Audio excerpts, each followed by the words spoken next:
मी तुम्हाला आठवण करून देऊ इच्छितो की तेव्हा राजीव गोस्वामी नावाचा एबीव्हीपीचा कार्यकर्ता होता. त्यांनी दिल्लीच्या रस्त्यामध्ये स्वतःला जाळून घेतलं मंडळ आयोगाच्या अंमलबजावणी विरुद्ध आणि उभ्या भारतात आग लागली.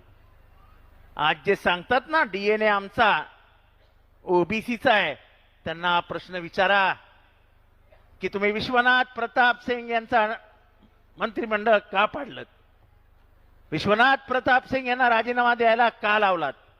आणि राजीव गोस्वामी यांनी जी आग लावून घेतली ह्याच्या मागे प्रमुख भूमिका कोणाची होती? हे जे आत्ताचे जेवढे नेते फिरतायत ना, आम्ही ओबीसी आहोत, आम्ही ओबीसी आहोत, हे सगळे कमंडल घेऊन त्या कमंडल यात्रेत सामील झाले होते. पण याच्यातली सर्वात मोठी क्रांती कुठे झाली?